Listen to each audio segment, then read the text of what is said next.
All right, Eleanor, welcome. Thank you. Thank you. So, where were you born, Eleanor? In Baltimore, Maryland. In Baltimore, Maryland. Yeah. Okay. How long did you live in Maryland? The first quarter of my life, 26 years. Okay. Yeah, but we were outside of Washington. We lived in Chevy Chase, Maryland. Did you go to Maryland did you go into D.C. often? Oh, regularly. Regularly? Yeah. Did you ever work in D.C. at all? Yes, when I turned 16, I got a job at the government office of the Department of Territorial, I'm trying to think what it was called. Department of, and I can't remember. It had to do with earthquakes. And I was 16, and all I did was copy things, But you copied things about earthquakes at yes, 16. right. Mm-hmm. But don't ask me any tough questions about earthquakes. Were there a lot of earthquakes back then? It was a Department of Territorial Investigation. Had a name like something like that. All right, so that was your first job. Yeah. You were still going to school at 16. Oh, yeah. All right, and did you work there like after school? Did you work there on the weekends? It was a summer job. The summer job. Yeah. Okay, how long did you work there for? Oh, one summer. One summer? Yes. One summer. Okay, what did you do after that? Well, I was still in school, so I graduated from high school. I went to college in Washington at a girls' college called Mount Vernon Junior College, which has since been taken over by George Washington University, so it doesn't exist anymore. What was that college like when you went there? Oh, it's terrific. Very pleasant. Just a bunch of women. Yeah, of course. Did they keep men and women separate at the time?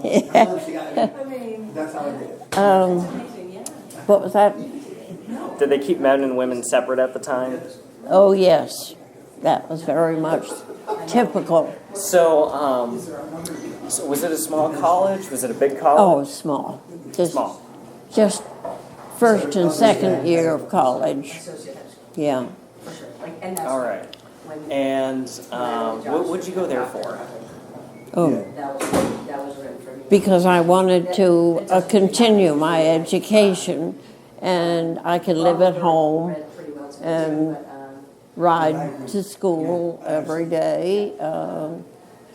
So that was a very fine school, and I loved it. My major was art and history of art, so had a wonderful teacher who we stayed in touch with pretty much all my life. Nice. What made you want to go study history of art? Well, I've always loved everything about art, and when I got there, that was one of the things they offered, and I just enjoyed very much learning about it. I saw that. Do you paint or sculpt or do anything still? Well, they did have an art class, but mine was more history of art. Mm-hmm. Yeah, I've always painted. Mm-hmm. Yeah. All right. Did you teach history of art at any point after? No, I never did. Yeah. What did you do after college? Well, I worked in Washington, D.C. for a lobbyist's office.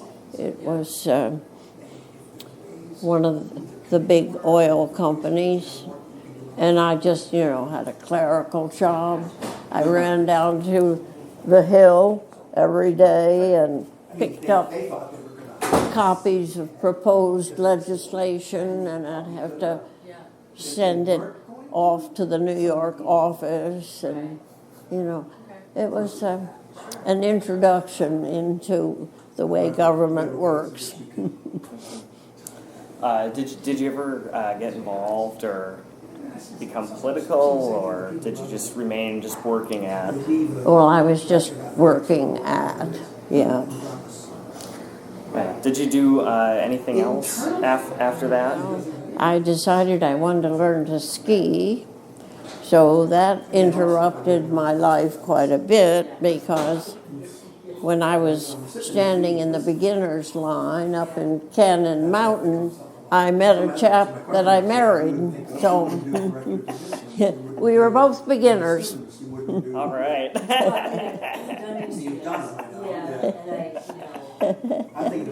All right, that sounds... So that got me out of Washington. Where did you go from there? Well, moved to Boston with some friends, and we all got jobs at Harvard. We thought that was the cool thing to do, but it was just another clerical job, working in the registrar's office. Okay, the registrar's office. Yeah. How was that at the time?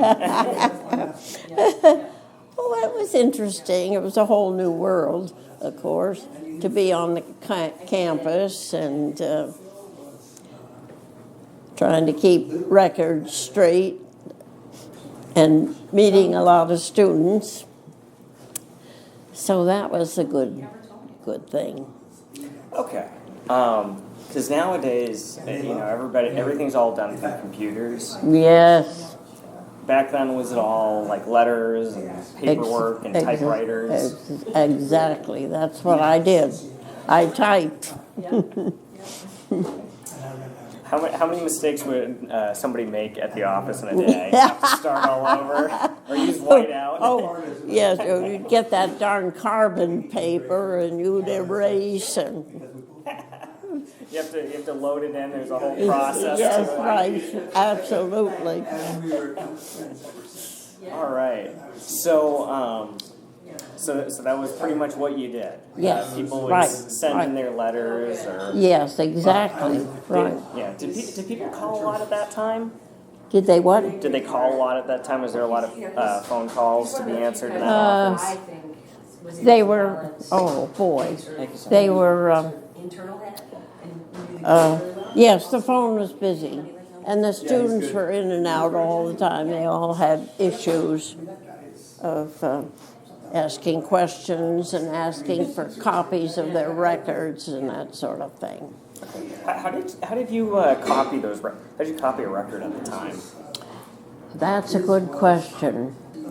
Kids would ask for copies, and then they'd have to come back the next week or something to pick them up. Okay. It wasn't instant. Okay. Yeah. Was there like a kind of, would it be like somebody had a carbon paper and you had to, Right. you put it through a press, or? Yeah, you put it through a typewriter.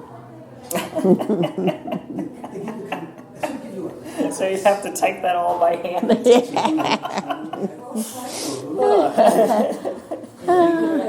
All right, those were the good old days. It's hard to remember how antiquated that was. All right, so okay, so that was interesting. So what were the phone calls like at the time? Oh, it was mostly students asking for copies of documents that they needed for their education. Yeah. Okay. And how did the phones operate? Let's see. I know we had push buttons at For that reason. Asiatic Petroleum. We must have had push buttons on the phone Okay. at Harvard too. Okay. Would an operator have to call you? Would you have to take a call from an operator? No, the phone would ring directly into our office. Okay. Yeah. And then you or someone else in the Yes. office would... Yeah, there were 2 or 3 of us in that office, plus the manager. Plus the manager. Yeah. All right. And so, what was Harvard like at the time? The area. Yeah, I don't think it's changed much. I think it was, it's a beautiful campus. There's a lot going on. We signed up, my friend and I, she worked at Harvard too. We could sign up for extension courses. We took we took several music courses. History of music. We took one on string quartets and that sort of thing. That must have been a lot of fun. Oh, that was wonderful. And I've saved all those notes, and I look at them once in a while. Do you play any instruments? I play a piano, but I'm not an accomplished player by any means. I play to keep my fingers going. Do you play any of that music still? Oh, yes, I practice every day. All right. Yeah. What's your favorite piece from those classes you took at that time? Oh, wow. I did there was nothing from the classes that I use now, but I have a lot of sheet music. So I play some popular songs, and I play some Bach and Schubert, and it's simple pieces. All right. She plays hymns when she comes home from church. Well, that's current. Yep. That is. All right.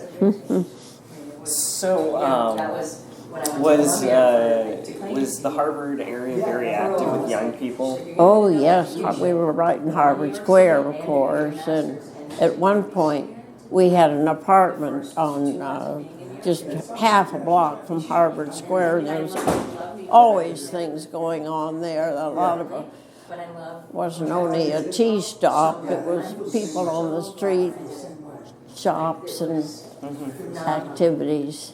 It was very busy.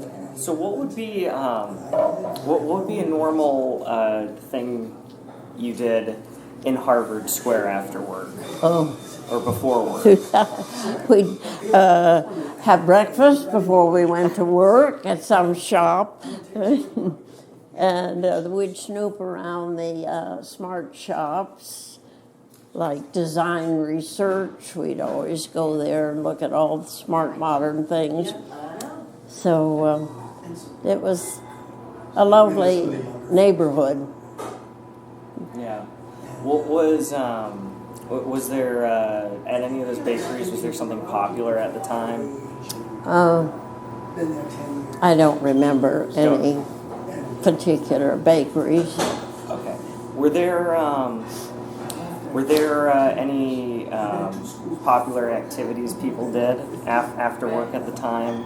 Like, did people play tennis? Did people like to go jogging? Yeah. Were there hangouts? We did not do that on a regular basis, but we signed up for various courses and things that were available and enjoyed that. All right. Did you explore the rest of Boston? Were there other areas you went to, like Back Bay or the Financial District? Museums, always visited. Yeah. What was your favorite museum? Oh boy. The Museum of Fine Arts when I was in school at Boston. Oh yes. Did you? Oh, you went to Emerson, of course. Yeah. Yeah. Yeah. Well, that's a favorite of mine too. Yes. We loved modern art, and so we'd usually go there first and then digress into the classics. All right. Do you have a favorite classical painter? Oh boy, I don't know. Michelangelo. Let's think of someone. All right. Modigliani. Oh, Modigliani. Yes, that's one of my favorites. That is. Did you tell him about the dog? About what? Your dog. Oh, Your we haven't friend's gotten dog. to the dog yet. You had a friend's dog? Oh, I have a companion that I live with. 4 legs, black, 50 no, pounds. No. I'm talking about in Back Bay. Oh, How you had that dog with your roommate. Towser. Towser. That was a Harlequin Great Dane. Towser. And that's how you. Well, after we were settled in Boston, after I had met that chap at Cannon Mountain Beginners Line, it turned out he worked right near Commonwealth Avenue in Boston. He was an architect. And so I would walk Towser down Commonwealth Avenue after work. And that was a beautiful, two-lane, beautiful park in the middle. And he came up to me while I was walking the dog, and we got better acquainted. He was looking for the dog to find out where I lived. So he evidently was casing the Commonwealth Avenue Park looking for my dog Towser. So, And it worked. and it worked. So, how did Maryland differ from Boston?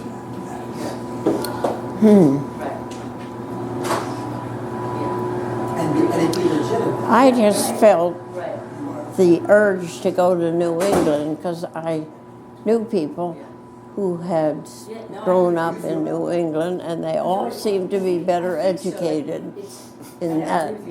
People were more determined to advance in education. So that appealed to me and my friends that moved up there with me. There's so many. And it's so different from a city like Washington, where everything's government. Yeah. There was lots more arts, it seemed, although Washington does have some wonderful museums. Yeah. So there was a lot more art at the time, and there's a lot more people your age at the time there. There seemed to be, yeah. Yeah. The students were out and about. Yeah. All right. Did you do more ski trips? Oh, absolutely. Yes. I was determined to learn to ski, so yeah. And Bill was too, my husband. We were always eager to go skiing when we got a chance. Did that happen often? Oh, yeah. Oh yeah. Yeah. Where did you go to skiing when you lived in Boston? What were the places you went to? Oh, all the usual well-known spots. Where was it you went skiing? We went there. Cannon. Yeah, I went to Cannon, I know, a number of times, but we went to some other ones too, but I can't think of the names. Killington. I never went to Killington, no. Sunday River wasn't around. It was in mainly New Hampshire, Cannon, and out of Yeah, I guess it was mainly New Hampshire, yeah. Gunstock. Yeah. Moon Mountain, Wildcat. All Are right. you a skier? I am a skier. Oh, wonderful. I love to That's ski. so exhilarating. What was skiing like at the time? Did you still have leather boots? Oh, yeah. For your skis? Oh, You did? yeah, right. We had, it's a lot of equipment to go skiing. Yeah. Were your poles made out of metal at the time? Yes, Okay. yeah. What were the skis made out of? Were they made out of wood? Yes, they seem to be. Okay. What did you wear to keep warm? Oh, layers. Layers. They're long johns and all those good things. A lot of wool clothing you wore? Yes, a lot of wool clothing. Lots of wool clothing. Yeah. No plastic back then. I know, No there's no plastic plastic. clothes back then. Did you have to bring your own lunch with you, your own stuff to keep, your own food? No, we usually went to the eatery. There's always a place that'll sell you a hot dog and something to drink. Yeah. Were they big places at the time? I don't honestly remember what they were like. Yeah. Did you was skiing popular at the time? Would you see a lot of people when you went? Oh yes. Yeah. You have to stand in line to get on the lift. Oh, really? Okay. All right. Were there other activities you did at the time? Still very much. Did you ever go hiking? Did you? Oh yes. Yeah. When I was 12, I went to summer camp and climbed. We did the presidential range of the White Mountains. That was one of the things I really wanted to do. And when I got to the top of Mount Washington, I was so frozen I couldn't unfasten my jacket. I had to have somebody unzip my jacket for me. My fingers were frozen. She works for a telecom company. Was there the weather center on top of Mount Washington at the time? Oh yes. There was. Yes. Was it really small at the time? Well, I didn't investigate. Yeah. Yeah. Did you stay? Did you stay in any lodges when you did that hike? Oh yeah. Yes. There We were. were, Do you yeah. remember? In fact, one of Bill's co-workers took guests at his mountain house, so we would often go and stay at his place. Do you remember where that was? I can't even remember what it was called now, or what mountain it was. Did a lot of people have mountain houses at the time? I knew a few people who had places. They were mostly very small, humble places, just a heater and some running water and a place to sleep. A small little cabin? Yeah, right. Yeah. Would they be about as big as this room we're in? Would they be about as big as this room we're in? Oh, yes. Oh, I wow. would say so. Okay. And you guys would have to stay there. Would you bring your dog with you? No. No. No. By that time, I think Towser had been returned to the original owner. We were occupying my friend's cousin's house while she went to Europe. So we had the house and the dog for a whole summer. All right. Well, she traveled in Europe, and so that was on Fairfield Street in Boston. It was just a great location. Yeah. Did people do a lot of traveling to Europe? It seems so, yeah. Then they did. Yeah. Yeah. Did you ever travel over to Europe? Yes, yeah, You did? we have made several trips abroad. Bill wanted to see all the cathedrals, so we made a whole cathedral tour. Being an architect, he was very interested in this architecture of ancient cathedrals. Yeah, right. What was the first one you went to? Oh boy. It was probably, we started with England. We went to England, went to Westminster, and let's see what other ones. St. Paul's. It was probably when my kids were grown and on their own.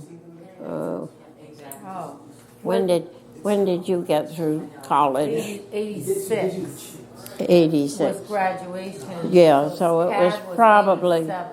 yeah, it was probably after that we felt free to travel. Yeah, and then they took off.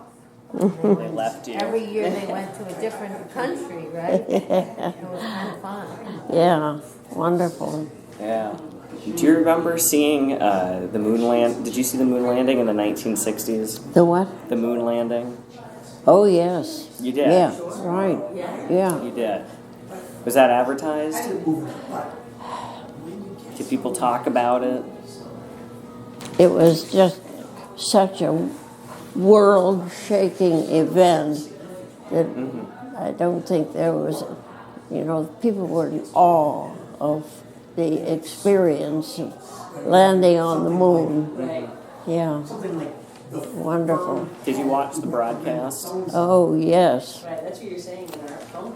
Was it a really exciting moment? Oh, yes. I probably appreciated it more later as we began to realize what an extraordinary event it was. Yeah. Yeah. Did you start to think about anything like we're going to start living on the moon soon? I'm not that ambitious. I'm going to also ask you about another early time. Did you remember anything with World War II? Do you remember anything with World War II at all? I remember everything about World War II. I lost my brother. He was killed in 1944. So that was, and of course, the whole way of life was turned upside down with rationing and controls over everything. Yeah. Did you, when did you, do you remember when you first started rationing?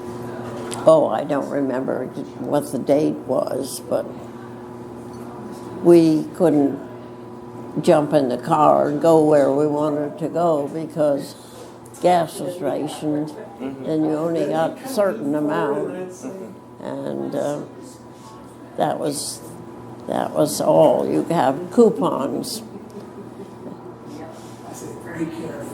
Did you get? I talked to someone once who grew up in New Hampshire. Yeah. And he said rarely during World War II he got butter rations, but they gave you this stick of Crisco that you just pretend. Oleo. Yeah. I know there were so many things that on that line, things you just assumed you'd always have, and all of a sudden you couldn't get them, or you had to have a coupon, and when you ran out of coupons, you were out of luck. Yeah.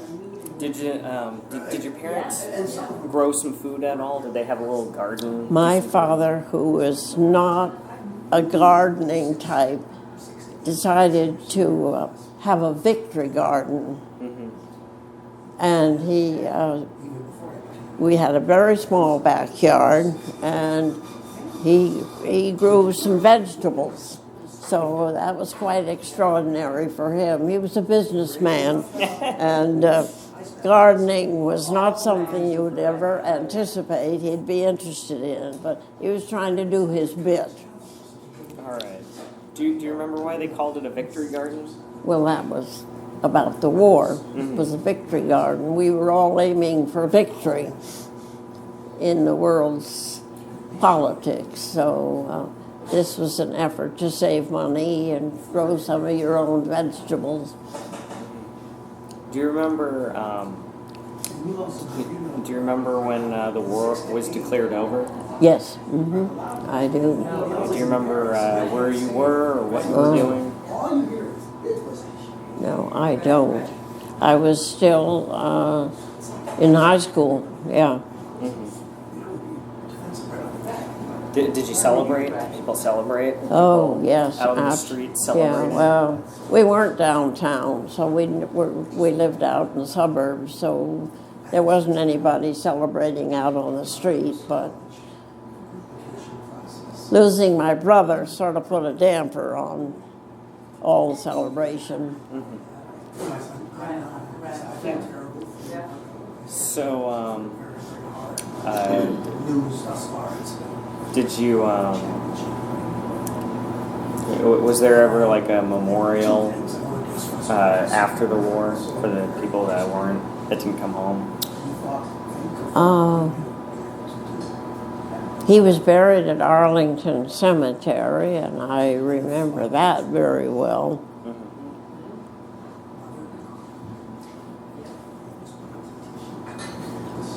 I don't know as there was any where we lived that, people didn't go out in the street and say hurrah and have a drink. Yeah. Yeah. So people said that there was a giant baby boom in the late 40s, early 50s, Yeah. when all the soldiers came home. Yeah. Do you remember how life started to change when people started coming back? Soldiers returned to the country in the Yeah. celebrations. We saw and heard about them, but there was no celebrating in the suburban area where we lived. Yeah. Do you remember what happened when you didn't have to ration anymore? I suppose we could say hallelujah. It was just a peaceful transition back to the way things were before the war. Yeah. Were there more houses being built when the soldiers came? Yes. Yeah, quite a boom. Yeah. Quite a boom. Yeah, finally you could get materials, and people who worked in that field came back from the war and got to work again. Was there a change in some of the jobs? Sure, I'm sure there were.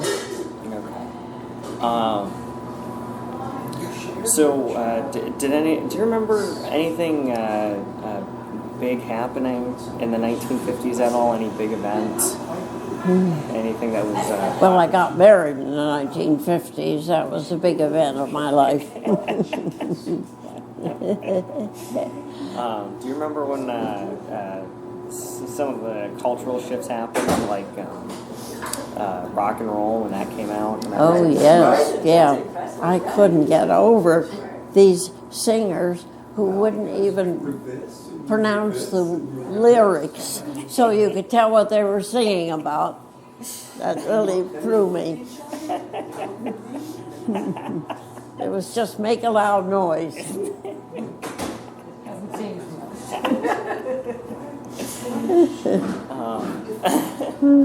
So a lot of people said in the 1950s cars were huge at the time.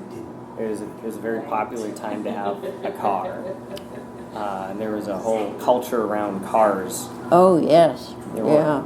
And cars were so hard to get during the war that when it was over and the production started producing, why everybody wanted a new car. All right. Did you want a new car? Yeah. Well, I don't think I was driving yet at the end of the war. Do you remember what the legal age for driving was at the time? 16. 16. Yeah. 16. Okay. And you needed to go to driver's ed and get a license? Yes. Okay. Yes, I did go to driver's ed, and I that was a must, yeah. Yeah. I remember my grandfather in the 40s, he was 14. Yeah. That's when he decided he wanted to go learn to drive, and he got his license then. Yeah. Yeah. Do you remember what your first car was that you owned? Oh boy, it was after I was married. We had. I remember when my mother got a car. She never had a car until I was grown, and then we had 2 cars. That was the first. Was it normal for people just to have one car? Yes. Just one? Yeah. Yeah. Okay. Was there a lot of public transportation, or did people just walk? I always used public transportation going downtown to work. Were bicycles popular? Were bicycles popular? Did a lot of people use bicycles? I don't remember that there were many bicyclists around. It's too bad. That would have been a good way to transport yourself to work. But I didn't have a bicycle for years. So in the 1960s, there was a lot of social movements happening, and there was the civil rights. Do you remember hearing about any of that? Oh, sure. Okay. Yeah. Everything got loose. Everything got loose. Yeah.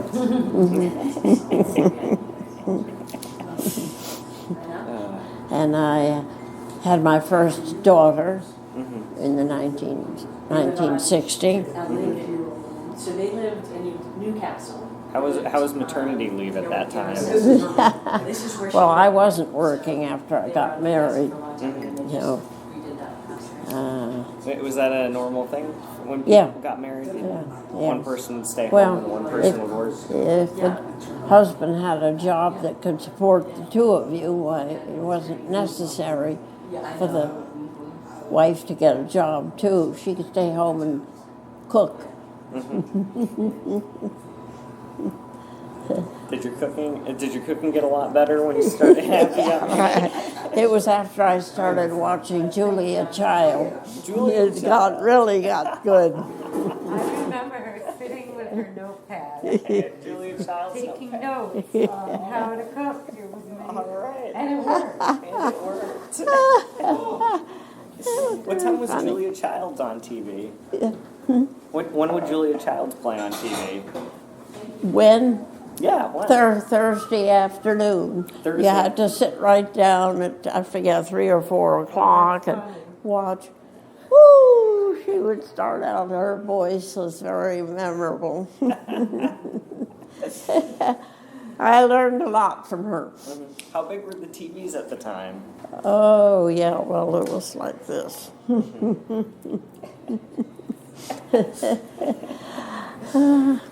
Now they plaster the wall with the TV.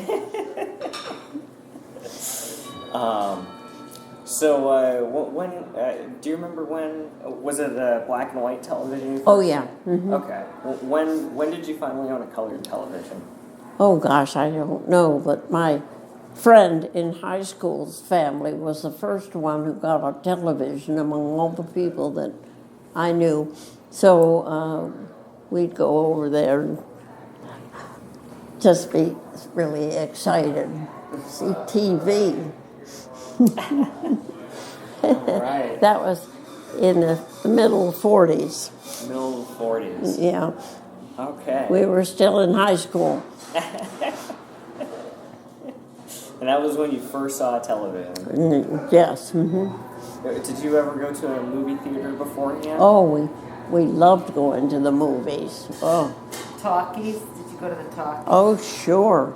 We didn't know what it was like to have the untalkies. Right. No, they were regular movies, all about love and all those good things. Mm-hmm. What were your favorite movies to see? Well, my favorite one's always been Casablanca. Mm-hmm. Mm-hmm. Casablanca. Yeah. All right. Have you ever seen it? I have. I studied it.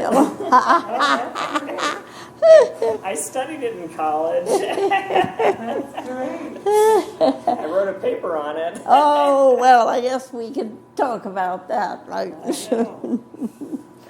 So yeah, when you went to the movie theater, how much was the ticket? Gee, I wish I could tell you, but I can't. I have no idea what that was. But it wasn't an outrageous amount of money like it is today. Was it for pennies? No, wasn't pennies either, but might have been $5 or $7 or something like Okay, that. 5 or 7. Yeah. So what was so when you went to the movie theater and did they play anything before the movie? Oh, we always had that world news and lots of shorts. There were, you were lucky if you got some of the humorous ones. put those on the screen, and that was always fun. You were lucky if they played humorous ones? Yes. Were most of them not humorous? But it was always the world news. They didn't say breaking in those days. They just called it the world news. Were they talking about other countries? Oh, sure. We'd get some news. Some. Not much. Not Not much. like today. There's a lot of coverage. Mm-hmm. Okay. Do you, all right, so in the I think it was the 1970s, I remember they used to do double features. Oh, yes. They did. Yes. And a lot of people would love that. I couldn't tolerate sitting there for 3 hours or more for double features, but that was a big deal. Big deal, yeah. You Big get deal. twice as much for your money, too. Do you remember in the 70s when Motown, did you ever hear Motown music or funk or disco? Oh, I remember when all those things became well known. Mm-hmm. Yeah, they were on the radio and on the telly. Yeah. How'd you feel about it when you saw it? Oh, well, it was a shocker. It was. It was a big shock. Yeah. Do you remember seeing people with the crazy bell-bottom pants and all Yes. those wild outfits? She's got her. Back out there. So fun. Did you ever go to any of the discos ever? Never. Never did. No. Never did. Did you know anybody that went? Nope. Nope. Did I go to the symphony? Yes. You went to the symphony. They had the National Symphony then in Washington. And Wait, then was- sometimes the Philadelphia Symphony would come down and perform. And my mother would take us to the symphony. Yeah. How? So when you were little, were the symphonies really popular at the time? Oh, I don't know whether don't? they were. But there were symphony orchestras. I just don't think when we were little that we were taken to those. My mother had, year subscription tickets to symphonies, so she would pretty much regularly go. And okay. So in the 1980s, the Berlin Wall fell and the Cold War came to an end. That was a great day. That was. How did you feel seeing it? Oh, we were thrilled, absolutely thrilled with that development. Did you ever get to go to Germany when you traveled to Europe? No, we went to France and Italy and Egypt, but no, we did not go to Germany. Did you see the pyramids of Egypt or the Sphinx? Oh, we saw all of those things. They were King Tut and the Sphinx and made the rounds, the tourist rounds, yeah. Okay, yeah. so you saw King Tut's too. Yeah, right. Wow. What was that like? Oh, that was thrilling. Absolutely thrilling, yeah. All right. Those tombs and those ancient constructions. And Bill was very interested in that dam at the end of the Nile River. They had just constructed those 3 great statues down at the end of the Nile River, the southern end. And so I know in the 1990s, the century changed, and that was a big deal for some people. Yeah.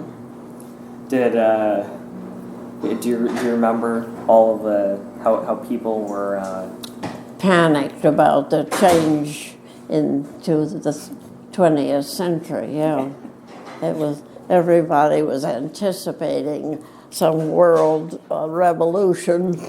Never happened. We just went right on to the first day of January, and nothing happened, right. All right. Do you remember during that time, were more computers starting to be used? Yes, yeah, it was beginning, absolutely, yeah. Did you ever get a home computer? We did, yes, we did. Were they those small but really heavy, clunky computers? Yeah, they were. You remember it, Eliza, yeah. Mm-hmm. And that was a big step forward.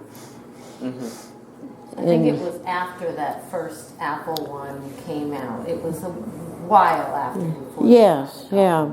And then it had the big, well, she still has the big drive. right, yeah. And But the screen has gotten a little more. That was a big change for you? Oh, yes. And at work. What were you doing This for work? this was, I was working at the Worcester County Ecumenical Council, and they had, everything was, at that point, online. Yeah, so we all had knowledge about how to function with a computer, and that was a wonderful experience. That was the new world. Yeah. Did you see some things become a little more convenient? Oh, absolutely, yeah. Right, yeah. And Was it nice to not you had the electric typewriter, which was great. You could even record things on your typewriter and have them play back at you. Okay. Do you remember how you did that? I don't. No, Oh, I don't okay. remember, yeah. All right. But that was a great convenience. Yeah. And so getting that computer was even more convenient. Yes, It right. was twice as convenient. Yes, exactly. Didn't have to blot things out with whiteout No, anymore. you never. Yeah. Okay. So, do you remember anything significant happening in early 2000s? That was big for you? Any world events, local events? In our smart, modern house. What were the things about it that made it smart and modern? Yes. The architecture Okay. was smart, modern. Frank Lloyd Wright. Frank Cartwright. We were passionate about that. In fact, we made a pilgrimage out to his house in Pennsylvania, Falling Waters. Beautiful place. And we also went to Chicago to see some of his housing designs, which were revolutionary. So that was something that we were really interested in. Well, what was it like going there to Chicago? And then, well, we took the train from probably Pittsburgh to Chicago to see the housing that Frank Lloyd Wright had designed. And then we went on to California because my sister lived there and my daughters visited out there. So, What was it like going to California? oh, we loved it. Yeah, it was nice. We took the train all the way across Canada and saw the whole continent going out there. That's a wonderful trip. We landed at Seattle and then took the train down to San Francisco. Yeah. Yeah. Yeah.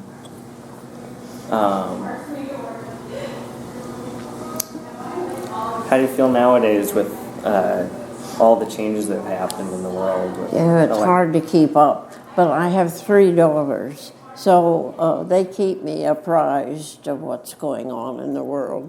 I just sit in my little pad and... Yeah, but you're up on everything. She's very up on it. Don't let her pitch you.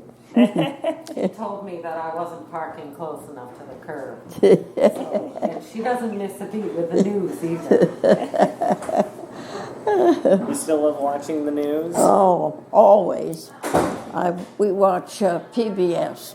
I was not so devoted to the news that was going on in the world in the early years. I had family to look after, and just wasn't a high priority for me. As to now? As it is now, Yeah. right, yeah. When did you start start paying more attention to the news and politics? Probably after I moved here. After you moved here? Yes, right. I just live with my dog Dickens, and I don't have to worry about what these girls doing or my other family members. They're on their own, and I'm very lucky to live here. It's a great city, very walkable, and people are very friendly, yeah. That's good.